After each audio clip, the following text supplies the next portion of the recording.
authorization sa paggasta ng pera ng bayan. Pero hindi dahil yan ay trabaho na ng executive. Ganon din yung patakaran na kapag ang kongresista at senador mismo ang namimigay ng ayuda, hindi po trabaho ng lehislatura yan. Ang trabaho nila ay bumuo ng batas para magkaroon ng authorization sa paggasta ng pera ng bayan. Pero hindi po dapat sila mismong namimigay. Yan po ay trabaho ng DSWD. Hello? Kaya nga po ako'y nagtataka, yung AIX. Bakit merong AIX allocation ng mga congressmen at senador? Bawal po yan dun sa kaso na hinain namin nila Liling Briones. Bakit ito na namang akat neto, tanging Speaker of the House lang ang po pwede mag-disburse? Talaga pong nakaka-iskandalo. Ang mas malungkot pa, itong akat nga, ito ngayon ang pinagsususpetsahan na magpopondo sa bribery initiative. Saan nila kukunin yung mga pinangako nilang 20 million kada kongresista? Malaking halaga po yan, ha? 318 congressmen times 20 million. Bilyones po yan. Tanging maglalabas lang ay ang speaker at hindi malinaw sa batas kung paano gagastusin ito. Ibig sabihin, iniiwan sa IRR, sa Implementing Rules and Regulation, kung paano ba igagastusin po na mali. Bakit?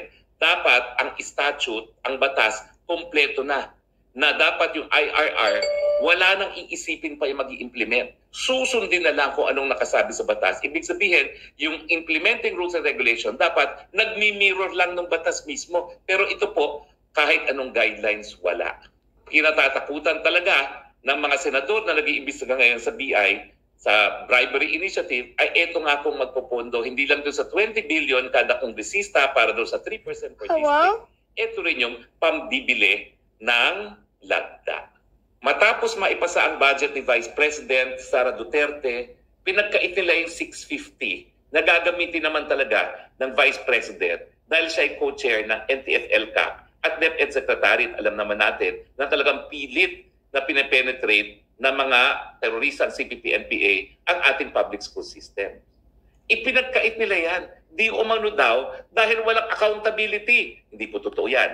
Dahil ino-audit po pati ng COA ang confidential funds. At hindi po yan liquidation by certification gaya ng ginagawa ng mga kongresista. Hindi po. Kinakailangan sasabihin kung saan talaga ginamit yung confidential fund. Anong impormasyon ang nakalap dahil dun sa information fund na yan, sa confidential fund na yan. Itong 650 na ito, ipinagkait sa Vice Chair ng NTF-ELCAC na lumalaban sa CPP teroristang NPA, and yet binigay kay Speaker mismo ang 26.7 billion. So ngayon, meron na silang 26.7 billion, meron pang 1.6 billion confidential and extraordinary. Napakadaming pondo naman na kontrolado ng Speaker. Daig pa niya ang presidente kung siya lang ang magkokontrol nitong AKAP fund na ito. Gagamitin ba ito sa panira ng mga kalaban ng Speaker? Gagamitin ba ito para patahimikin ang mga kritiko ng Speaker? Gagamitin ba ito para bilhin ang loyalty ng mga kongresista at ng mga mayors para pagdating na 2028? Alam nila kung sino ikakampanya. Sistemang bulok